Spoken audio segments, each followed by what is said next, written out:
Hi. Oh, hi. Hello. Hello. Calling Chris Anderson in London. You're back in London. I am. Yeah, I'm in the alternative kitchen studio because the studio is now my daughter's bedroom again. So, but yes, back in London. When is she going back to Canada? She just got here from Canada. Oh, Now okay. she's going. Yeah. So, and you're in Chicago. So I am in Chicago, and I'm here for a while. I think for a few weeks of shows. Hey, welcome everybody to History Happy Hour. Thanks to Stephen Ambrose Historical Tours for helping us bring you this show. Check out their rich offering of military history tours at StephenAmbroseTours.com. And Chris, whether people are watching live or watching on replay or listening on the HHH podcast. We are glad you're here. And today we'll be talking about the Doolittle Raid and a mystery connected with it. So it should be an interesting conversation. I'm going to sneeze. Hang on. My goodness. We want to take a moment to thank our Patreon supporters and pull up the graphic for that, especially our top shelf. August Company. Is Matt Brogie's name is still spelled correctly? Matt Brogie's name is still spelled correctly. So Matt, if you're out there, note that we are on that every week. We are checking.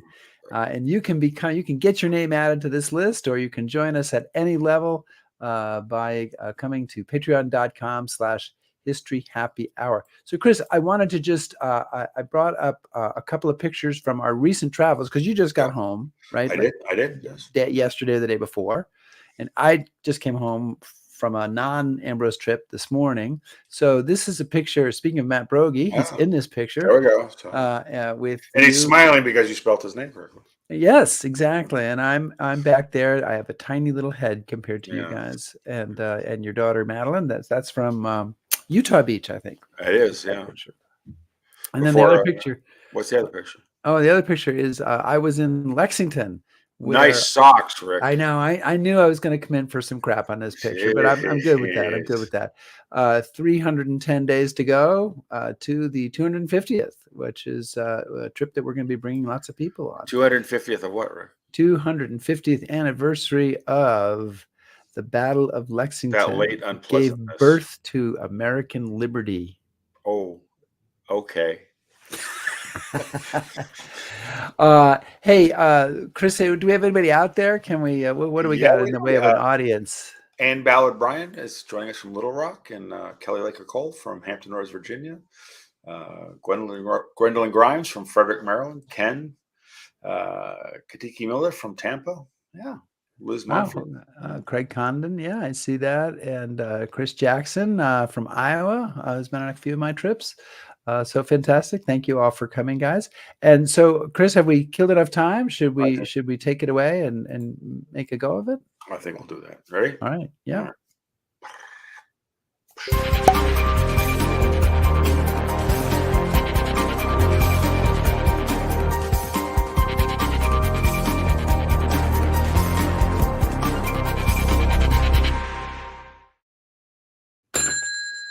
The bar is open. Yes, it is. And today we're going to talk about the Doolittle Raid on Tokyo and a new book exploring what happened to one particular plane.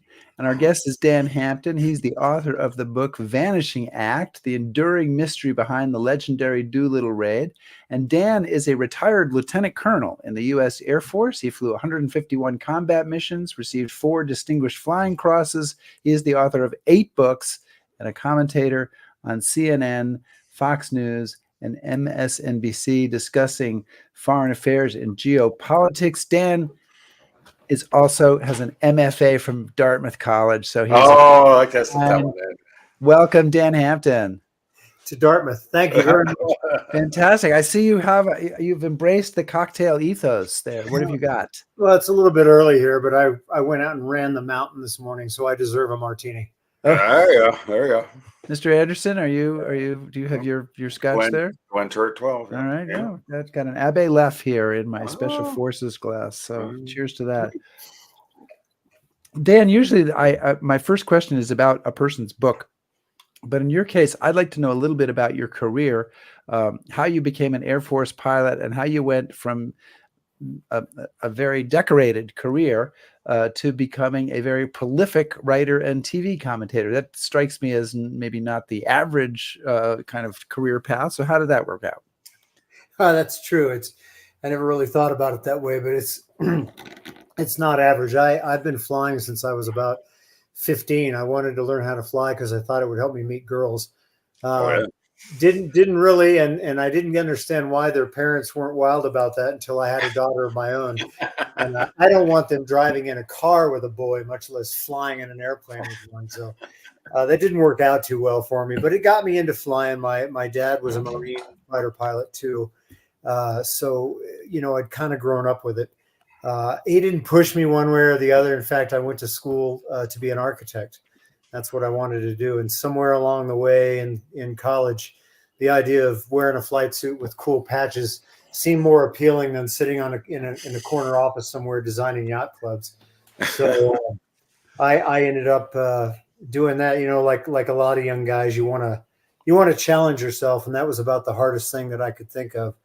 To become a fighter pilot, I had no idea what I was in for, and it was a long, ugly road. But it was 20 years of doing things that I think really mattered and counted.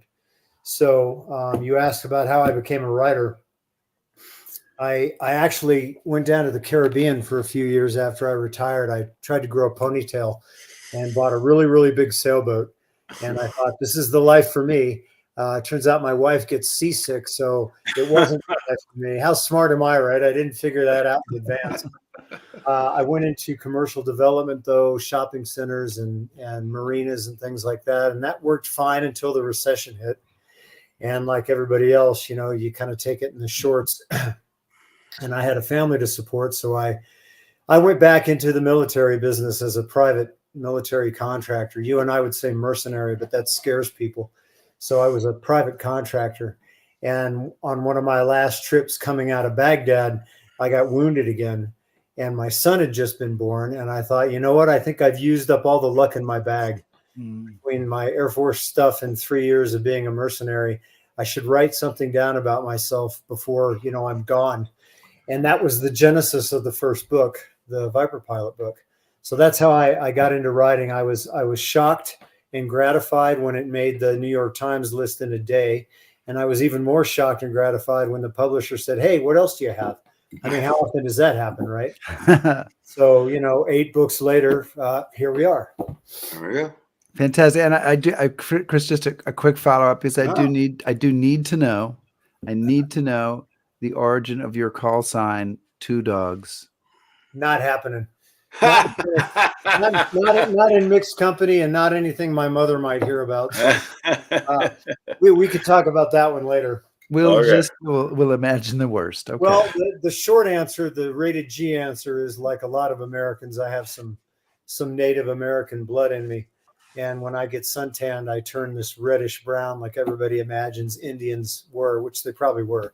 That's part of it. The rest of it we'll go into another time.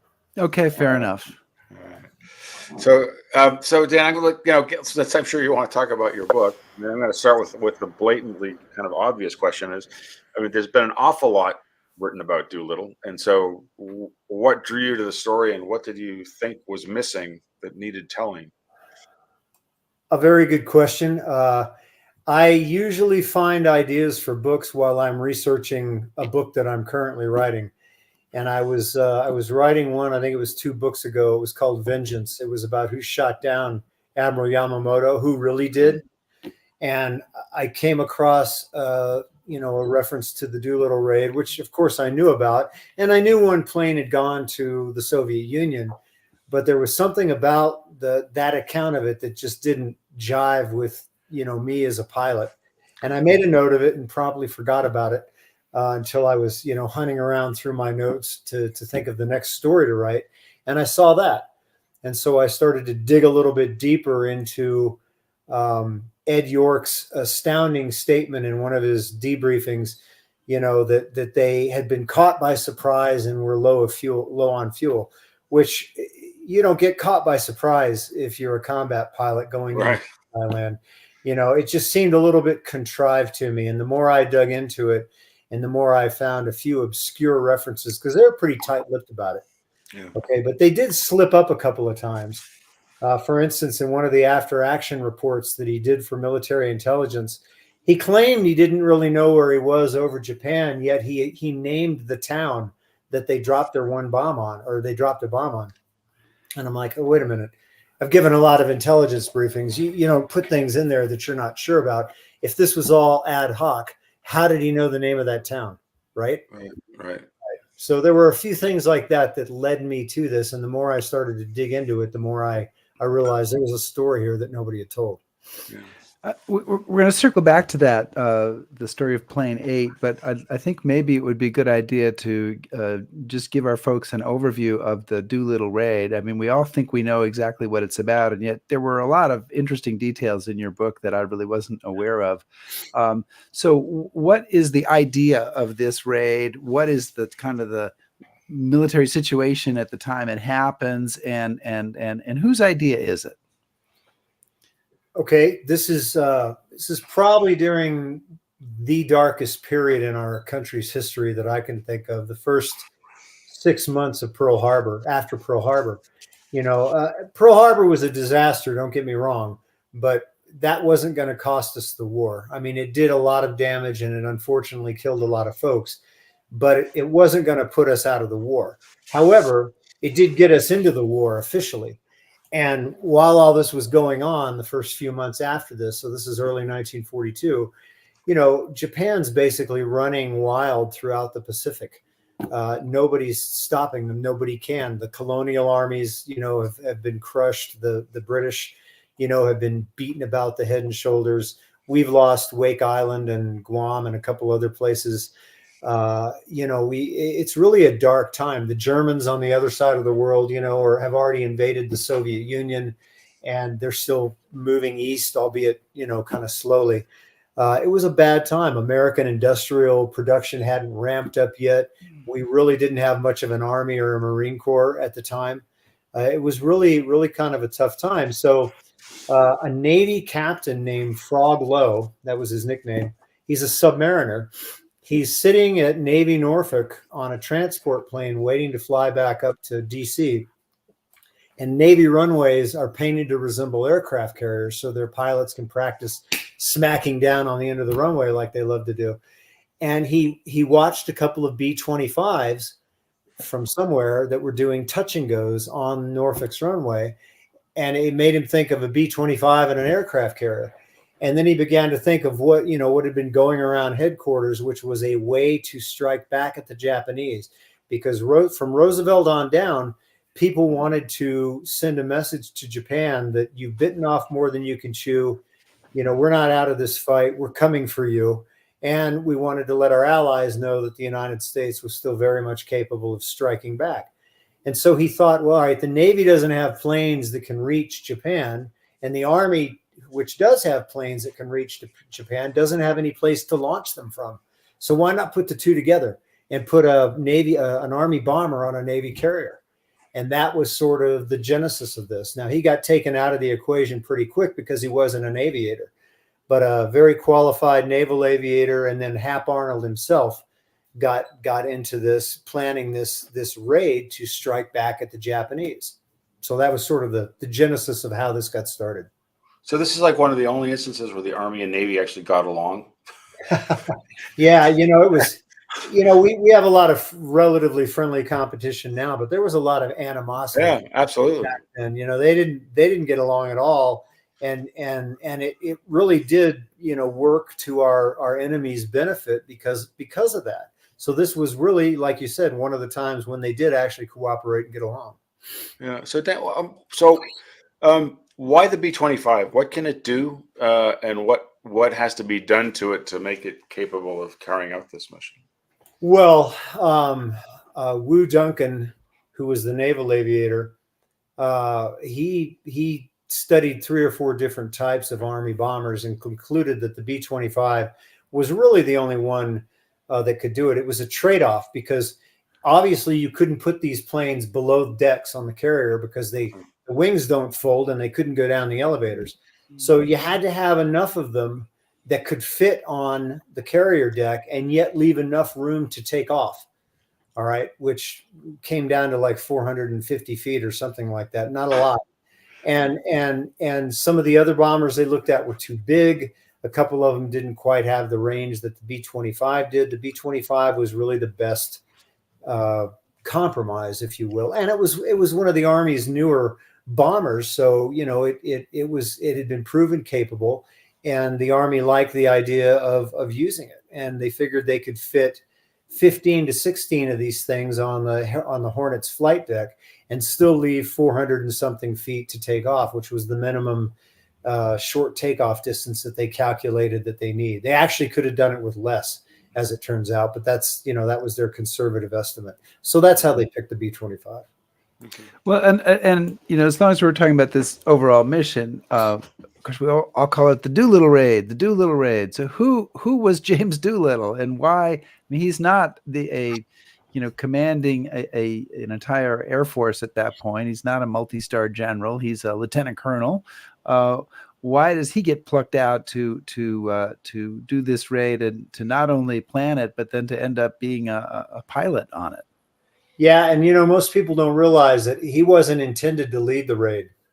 All right, his second in command was going to do it, but Doolittle, being Doolittle, didn't want to plan something and not be part of it. As for Doolittle himself, he's really a marvelous character and was a very, very good man. He was raised more or less in Alaska and on the West Coast. He was very short and very pugnacious. He'd been a boxer, a fighter, a professional fighter for a while, because he was tired of people, making fun of him because he was short. So he was always going to prove him wrong by fighting. He was really kind of a hooligan until he met the girl that he wanted to marry. And she calmed him down considerably and put him on the right track in life. And he ended up going on and getting a doctorate from MIT in aeronautics before the war. He'd been a test pilot. He'd flown racers. He'd set some records. He was the first guy to do the outside loop. He really was one of the founders of instrument flying. They used to call it blind flying, but he was one of the pioneers of instrument flying, because he realized, if air power was really going to live up to its promise, you had to be able to do it day or night in basically all kinds of weather, or what was the point? Because you don't fight on the ground in perfect weather. Why would you fight in the air in perfect weather? So he was the first guy, I think, that ever actually took off and landed under the hood, which means there was a canvas hood that you could pull over the canopy in the cockpit. And ideally, you have an instructor in the other cockpit in the back to make sure you don't fly into the side of a mountain or something. But the first time, he was proving that this worked, he did it alone. He did it solo. He took off, he flew, and he landed all under the hood to show that it could be done. So he was really sort of an aviation pioneer. He was not a West Pointer, which surprised people later, because Hap Arnold was known to favor West Pointers. But he was well aware of Doolittle's capabilities, and he needed somebody with that sort of drive and attention to detail to take care of all this. It was a tremendous logistical problem, because these planes had to be flown to where they were being modified, and then a training program had to be set up for these pilots, to do short takeoffs that they'd never had to contend with before. They had to be expert at low-level navigation without any landmarks, because there weren't going to be any landmarks coming in off the Pacific for Japan. So he had to come up with all of this, and that's why Arnold picked him, because he was the kind of guy that could, in fact, put all this together, and he did. So I want to, I think most of us have seen that film footage of the planes taking off, and it's impressive. But I'm not a pilot, and so I'm assuming obviously it's difficult. But putting your pilot's hat on, because obviously you've flown quite a bit. How challenging was this mission for these guys? I mean, how good did they have to be to pull this off? Was it a great feat of flying, or was it? I think, taken as a whole, it was quite a feat, because none of them had ever taken off from a carrier before. Which, we have an old expression: you can teach a monkey how to take off. Landing is something else completely different. And these guys were never going to land on this aircraft carrier. Okay, right. That was a non-starter from the beginning. You can't land a medium bomber on a carrier anyway; the tail would break off.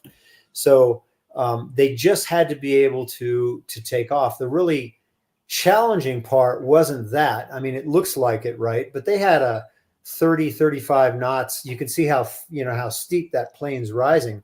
They had 30, 35 knots of wind in the face, the carrier speed in combination with the headwind coming at them. So getting off wasn't that hard. For me, from my point of view, the really difficult part would be the navigation to the target, because they had really crappy maps. All right. There were no detailed maps of Japan at the time, not for, charting purposes like this. And, you're coming in from over the sea. There's no landmarks. You can't update anything. You have this crappy magnetic compass, that's prone to all kinds of errors. And so the fact that most of them actually got to within 20 or 30 miles of Cape Anubo and the west coast or the east coast of Japan was really a commendable feat of flying. And then the fact that they managed to, go from that to hitting Tokyo, maybe not the targets they intended to, but Tokyo and the other cities, shows, how good these guys really were, because they're down low and you can't see much when you're flying at 50 or 100 feet. You see the ground, that's what you see. And you're watching the ground because you don't want to hit the ground, because that means your trip is over. So, they don't have a whole lot of landmarks and ways to confirm where they are and what they're doing. And they had to take off quite a bit earlier than they had planned on taking off. So they were low on fuel to begin with, which is a perennial concern for pilots in a combat zone. To be low on gas is just one more thing you have to worry about. So I think overall it was a highly commendable feat of flying. So we have a question from the audience that I'll throw in here, which is basically the question is, how did they get the planes onto the aircraft carrier? You're saying nobody had to land it on there. Didn't somebody have to land them on there in order to get them on there, or did they get on there another way? No, they flew them down to the naval base in California, and then they were loaded on the aircraft carrier. So they were there.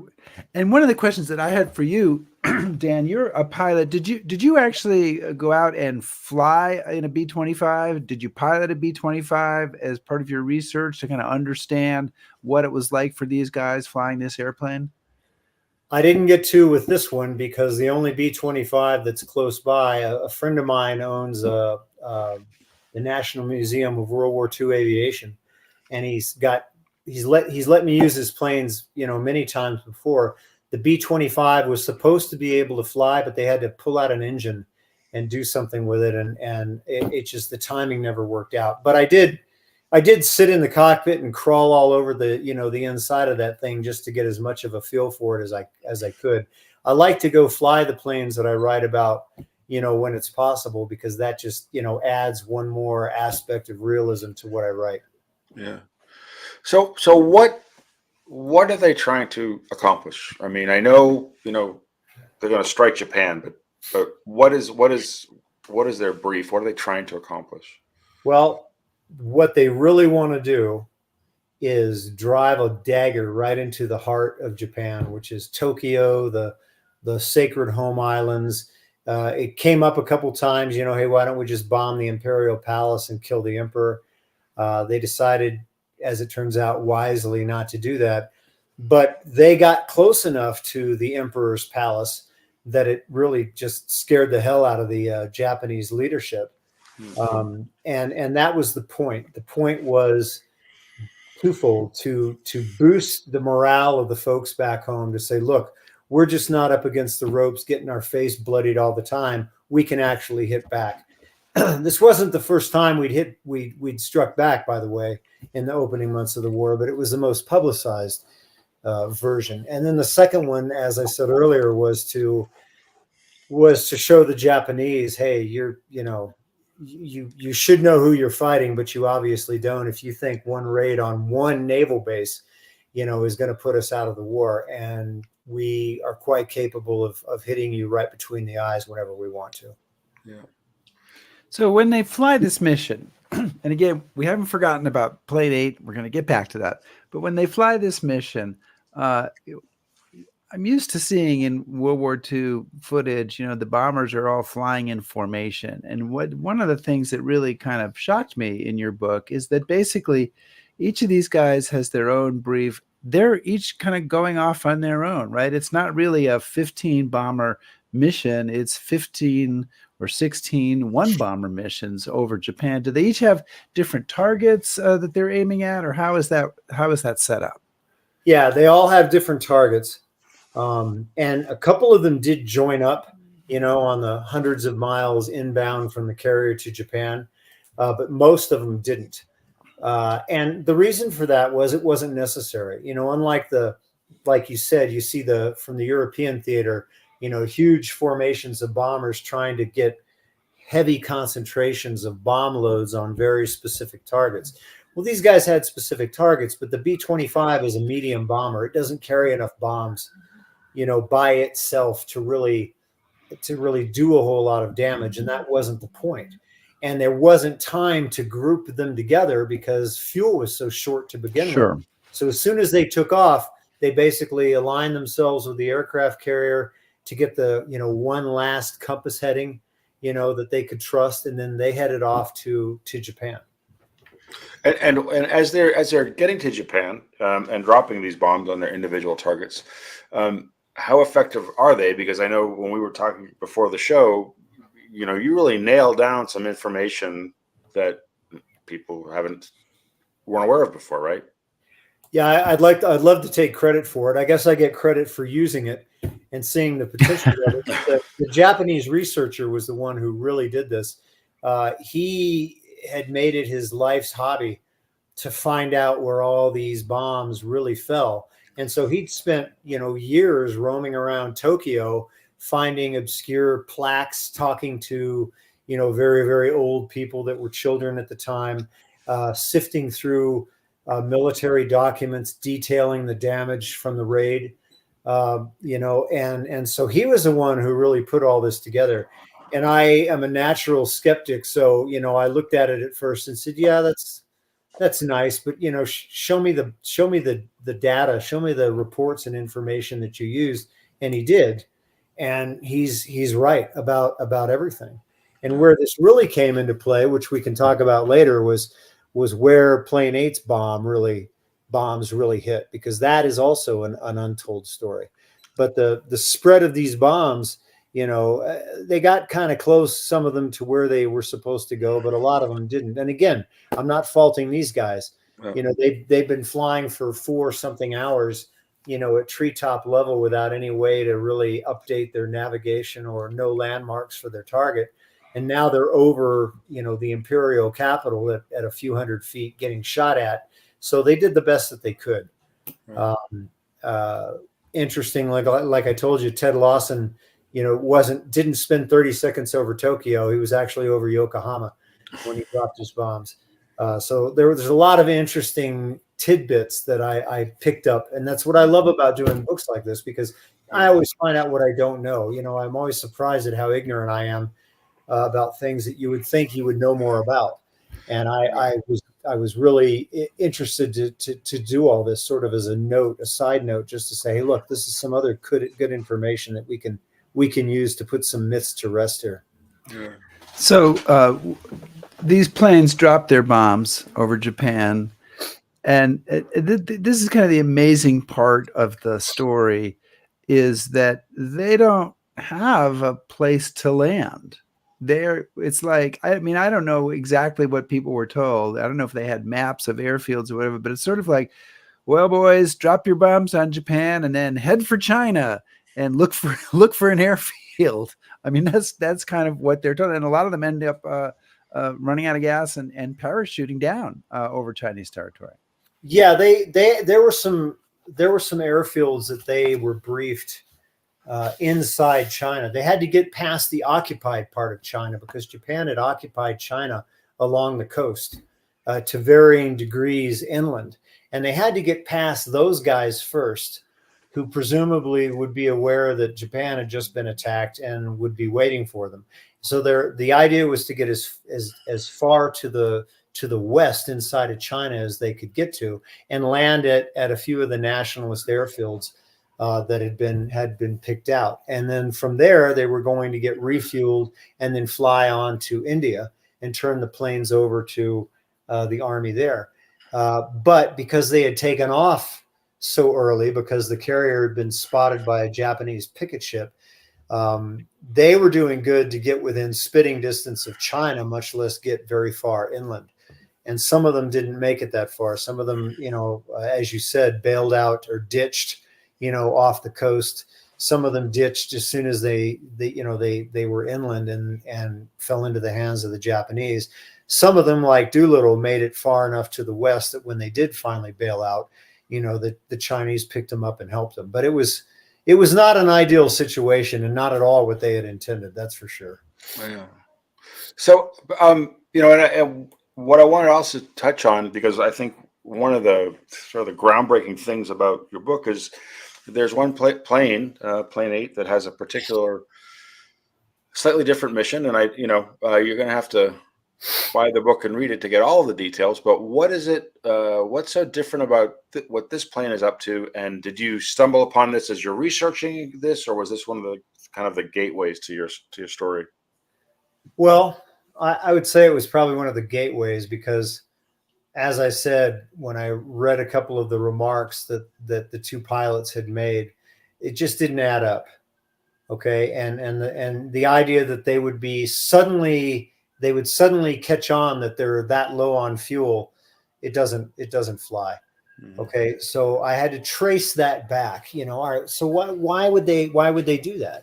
And I found out that airplane was the only airplane that had been tinkered with in Sacramento as the planes were on their way from the East Coast to the West Coast. They all landed in Sacramento, and one airplane was was tinkered with for no good reason. All right, and it just happened to be the plane that was going to go to Russia.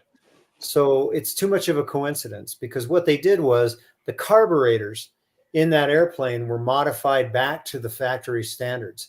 All the other planes had been very, very carefully modified to consume less fuel. And yet Plane 8 now had normal carburetors in it and was going to consume so much fuel that they would have been short of gas basically from the time, they were 100 miles off the Japanese coast. And these guys would have known that. These were professional, Army Air Force pilots. They weren't going to be caught by surprise here. So that was kind of strange. And what really made me think there's got to be a I hate to use the word conspiracy, but a conspiracy here is that Doolittle always maintained that, hey, I didn't know anything about it. Yet he made a very, very pointed briefing to all the gathered raiders on board the Hornet once they had steamed away from the harbor, and said, oh, by the way, Plane 8's engines had been modified. We just found out about it, but it's really no big deal. And York chimed up and said something like, yeah, I didn't think it was that big of a deal either. That's just preposterous. Okay, these guys knew down to the ounce how much fuel was going to be consumed. So for them to pretend that this was no big deal and everything was going to be all right just didn't. It, like I said, it didn't add up. There were other small things, like none of the maintenance done on that airplane was in the maintenance log, which you have to put down everything you do to an airplane in the maintenance log, and it was never written down. Why was that? If it was a mistake, it still would have been written down. On the other hand, if it was a cover story, nobody would have said anything about it. Well, I think, I pulled down from Wikipedia this map here, and what you see is that most of the planes are flying, down the Sea of Japan and down the Yellow Sea and aiming for China. And then there's that one plane, Plane 8. They don't even get to Tokyo. They well before Tokyo turn off and are headed to Russia, and which is the Soviet Union at that time. And I think from what you said in the book that they had orders. I mean, essentially because of the situation, the world situation at that time, they had orders not to land. Don't land in the Soviet Union. But this one plane skips Tokyo and makes straight for the Soviet Union. Yeah, and that map that's typical of most of the stuff you see regarding the raid. It's not right either. They actually made landfall a lot further to the south, Okay. Cape Anubo. And if you hit Cape Anubo on the inbound heading from the aircraft carrier, Tokyo is basically off your nose, maybe a little bit to the left. Okay. York hit Cape Anubo and immediately turned 30 degrees to the right and headed across Honshu. He, like you said, he never got to within 50 miles of Tokyo. And there are some books, there are some accounts of the raid by, I guess you could call them reputable authors. They're not very much on details, that have just completely fictitious accounts of Plane 8, flying over Tokyo and dropping its bombs somewhere. He was never even close. He never intended to be over Tokyo, which was another red flag, because the idea that he would turn the wrong direction and fly across Japan without knowing, he was just out there looking for Tokyo, that's preposterous too. All right. He was too experienced of a pilot for that. He knew exactly where he was. He never intended to go to Tokyo, and he didn't. So then I think maybe it would be helpful to talk briefly about what is the international situation at this point. Why would you want to have one plane kind of taking a right instead of a left? Well, that's a very interesting question, especially given the context of what's going around, today. So many people who don't remember the Soviet Union for the last 20 something years have thought, well, Russia's just a country in Europe, and we were allies with them in World War II, and why can't we be friends with them? Well, that's a fallacy, as you guys very well know. Russia has never been a real ally. Russia has always been in it for Russia, whether it was Imperial Russia or Tsarist Russia or Stalinist Russia. And I put some of that in the book so that people would understand in the end why this plane was sent to Russia, and why they were treated the way that they were inside Russia if we were allies with them. A lot of people don't know that just because Russia was at war with Germany, and Germany and Japan were both members of the Axis, that doesn't mean Russia was at war with Japan, and it wasn't. Right? Russia declared war on Japan in August of 1945 after all the fighting was done. Right? They did absolutely nothing to help out the Americans in the Pacific, and so I don't want to give the secret away here, but a lot of why this plane was sent to Russia had to do with the international situation concerning those two countries. And because of that situation, that's why these guys were interned. Okay. I think, and so did the guys on the crew, once they realized that they couldn't talk their way into a full load of fuel and just take off again, and they realized the Russians were going to hold them, they were actually pretty worried that the Russians were just going to shoot them in the head and drop them in a ditch somewhere, because that's what a Russian would do. But the Russians weren't really sure who knew about this raid. They were also getting $1 billion a year in Lend-Lease equipment from us. But they decided to intern them instead, because they did not want to provoke the Japanese. They did not want to have to fight the Germans in the West and the Japanese in the East, even though we, the United States, were fighting all over the world in every direction. Typical Russian. Well, Dan, you again, we're all kind of dancing around. We're not trying to talk in detail about the findings that you had about what's really going on here. But you did send us this picture, and this maybe you can explain this picture and talk to us about the significance of this picture, which is taken, I think, from Plane 8. Is that correct? Yeah, Plane 8 is the only plane where any film was recovered from the onboard cameras, because Plane 8's the only plane that landed. Okay, remember, all the rest of them ditched or crashed. So the only film we have is from the tail-mounted camera in Plane 8 right here. And that Japanese researcher, when we compared it and we looked at it and we said, all right, these guys are professionals. They're not going to lug 2,000 pounds of bombs farther than they have to. And when they landed in Russia, they didn't have any bombs. So where did they drop the bombs? And this picture is the only picture I know of that we found in 80 years that shows one of the bombs from the Doolittle Raid being dropped on Japan. But that's clearly not Tokyo, right?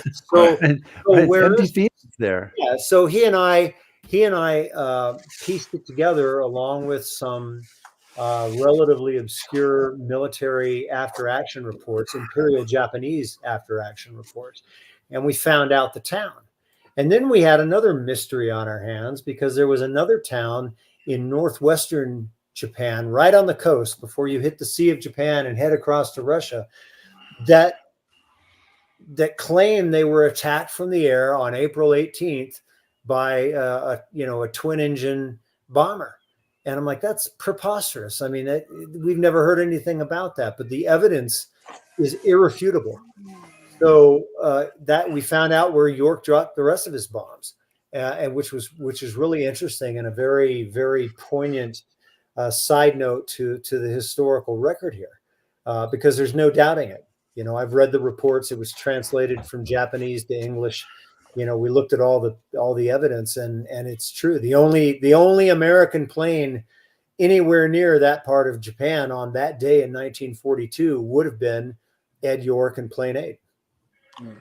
So one of the things that really surprised me when I was reading the book too was, as soon as they land, almost immediately, the Russians say, "Oh, we've heard you've bombed Japan," and given how remote where their landing is, I mean, I was surprised. How do you think they found out so quickly? And what was the Soviet or the Russian reaction to the news that this had happened? Because it was a pretty startling raid.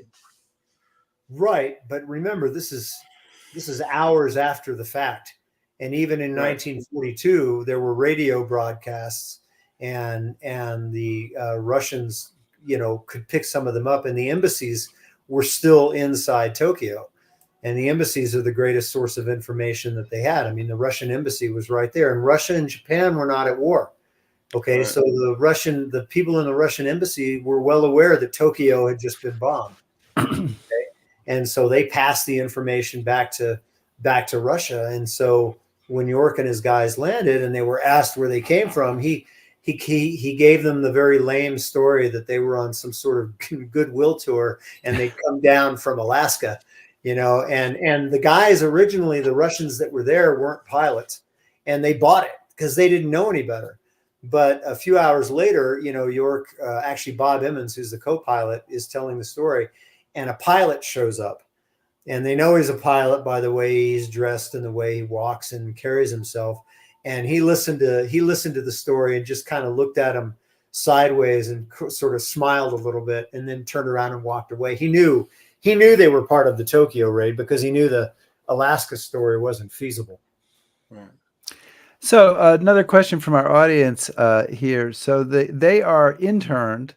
They're there, I think, for 13 months in Russia. But what happens to the plane? Does Plane 8 get returned to the United States by our Russian allies, or what goes on there? Our Russian allies. No, it didn't get returned. And that photo that you just showed of it is, I think, the only known photo of 2242, which was the tail number. And it was at Unashi Airfield, which is on the extreme eastern end of the Russian maritime peninsula. The other common fallacy is they always say this bomber went to Vladivostok. It didn't get anywhere close to Vladivostok. All right, Unashi is on the far eastern coast, and all evidence says that the Russians commandeered it.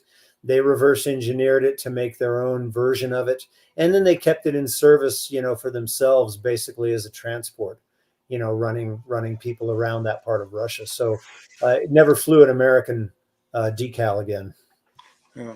So once the crew's interned or guests, or however you want to describe it, depending on the situation, Yes.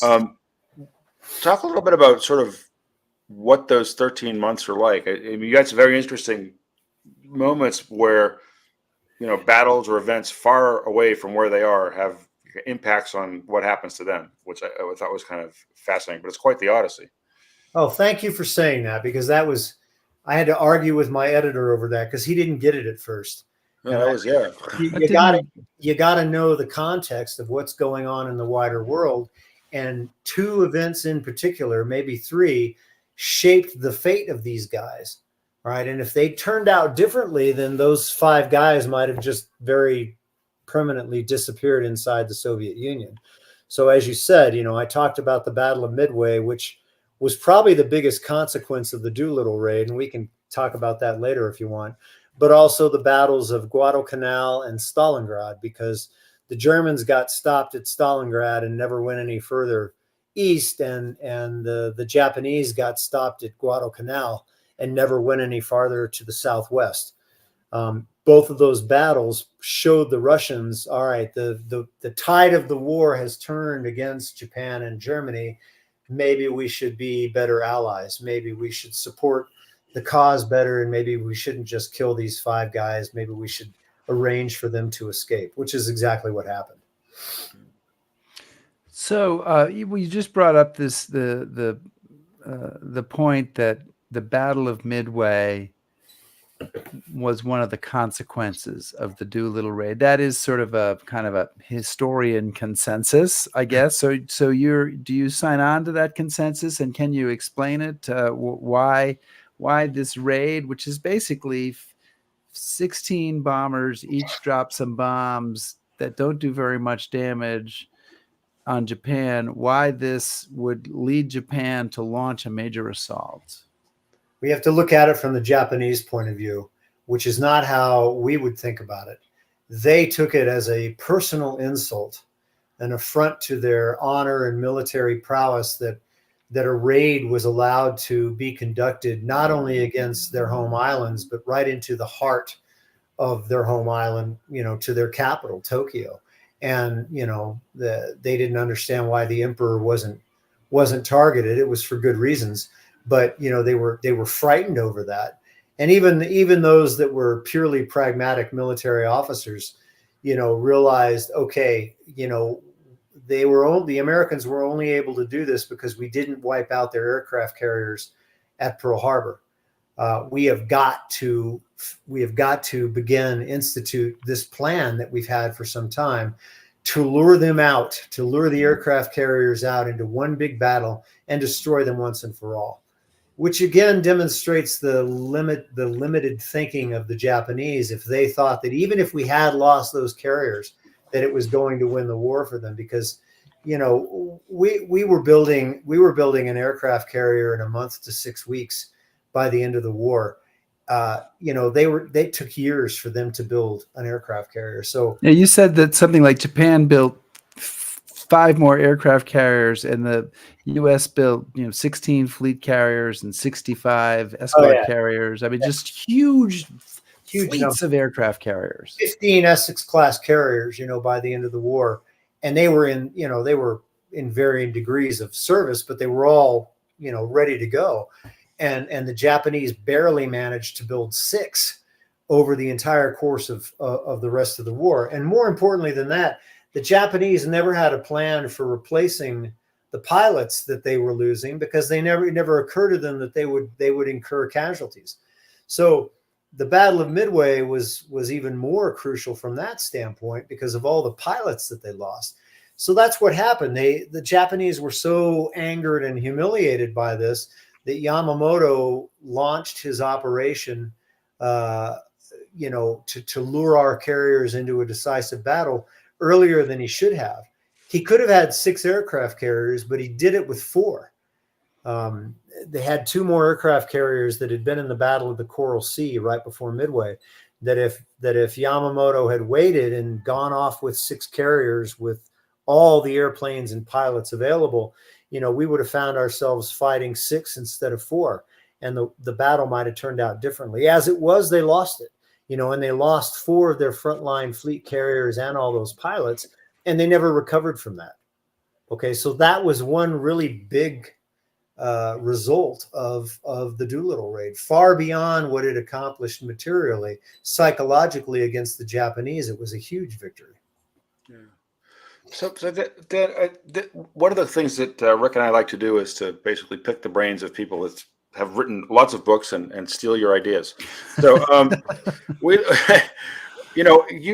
this is a fairly, it must have been a difficult topic to research. How did you go about researching this story, and were there particular challenges to it, or? how did you find out what you found out? Yeah, the biggest challenge is that everybody involved when it's dead. You know, in past books, I've either been fortunate enough to get a hold of survivors that were there. I wrote one about the Vietnam War called The Hunter Killers, and two of the primary guys in that book were still alive, and I was able to go spend some time with them and interview them. And as an historian, there's just no substitute for firsthand information, right? And even Vengeance and Valor, my last two books, though the principal characters weren't alive, but their children were.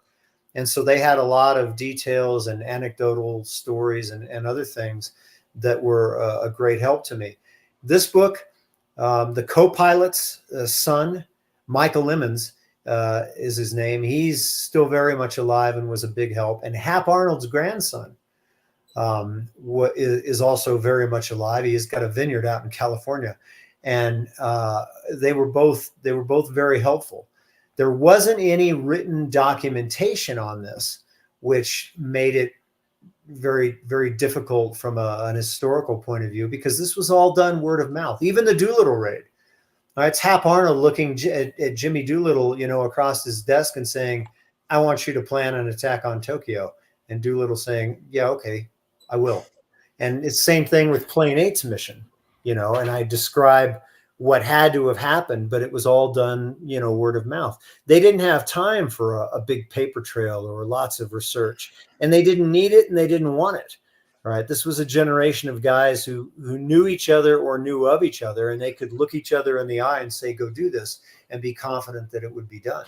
So the only documentation about this came from the co-pilot's book. He wrote a book, but he stuck to the cover story. He didn't really give the game away. And then there were several military intelligence reports that York and his crew, and the second one was even better because it was just Ed York and military intelligence.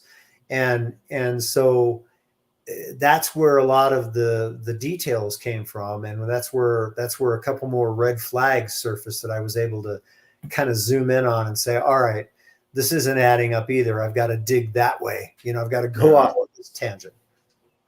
So, Dan, we're almost at the end of the hour, but maybe we can do a lightning round and ask you a couple of quick questions that have come in from the audience. One person wants to know, did the Hornet have a complement of fighters below the deck? So we know those B-25s are on the deck. Did they have, when they all flew off, did they load up another load of airplanes and have other airplanes that could fly? There were some fighters, that's true, but the primary mission was to launch the bombers, and then they got the hell out of there. But they had aircraft for self-protection, and of course they had other escort vessels with them to help out as well. They got discovered so far out, okay, that after they launched, they turned around and left. The Japanese threw everything out to the east that they could to find these guys. But it turns out that the picket ship that discovered the Hornet hadn't radioed in anything before it was destroyed. And so the Japanese weren't looking anywhere far enough off the coast. They figured that the Hornet had to be within a few hundred miles of the Japanese coast. And in fact, it was a lot farther away. So they never even got close. And Maston Gray asks, did anyone interview the crew after the raid? Well, we know that they did because you've talked about that. But did anybody in the crew, aside from the pilot and co-pilot, let anything out that suggested the possibility that they were on some sort of alternate mission? Nobody else knew. It was just the two pilots. Now, the navigator was obviously suspicious and remained suspicious for the next 60 years of his life, and would always bring that up at the reunions and other places that, these guys didn't fly like they were lost. They knew exactly where they were going. They actually had maps of the Soviet Union. So he never bought the cover story, but he wasn't in on it. And the other two guys, the two enlisted guys, had no clue about it whatsoever. Well, listen, Dan Hampton, thank you so much for joining us today to talk about your book, which, here, let's throw it up here, which is called Vanishing Act, the enduring mystery behind the legendary Doolittle Raid over Tokyo. We haven't given you all of the details. You are going to have to buy the book to find out the whole story there. So you should do that. But we so appreciate your joining us to talk about it today. It's a pleasure. I'll do it anytime. Oh, well, Great. Thanks, fantastic. I'm sorry that we didn't have you on 7 times before to talk about your earlier books. We'll catch up with you. But keep us on the list. Are you already working on the next one? I have a novel in the works, and I just signed a contract on another nonfiction work. It's about spies. So Ooh, spies are good. a year and a half from now, look at that one. Spies are All good. We're ready for you. Give us a call. So Dan Hampton, thank you so much for joining us. My pleasure. It's been an honor. Appreciate it. Thank you. Cheers. So Chris, next week we're leaving World War II behind for a bit. Just shortly, though, briefly. Yes, but we're going to talk to Stephen Puelo, who's the author of The Great Abolitionist, Charles Sumner and the Fight for a More Perfect Union. So we're going to get right into the Civil War. And of course, Charles Sumner was the person who was beaten by Preston Brooks. Yes. And but he was an ally of Lincoln. He was a very important figure in the time of the Civil War and before and in the aftermath as well. So that should be an interesting. And this is like what we have, like 9 shows that are going to be live, right? So Well, 7 or 8 or 9, something like that. And this is the second one. So right. so we're as we travel around, we just have to drag our lights and our technicians and the whole staff, studio crew with us. You have to charter an airplane to do it. So anyway, guys, please subscribe to us on YouTube, follow us on Facebook, shout at us on Twitter, listen to our podcast, back us on Patreon, and browse. What's our website? historyhappyhour.com. Thanks, everybody. Be safe.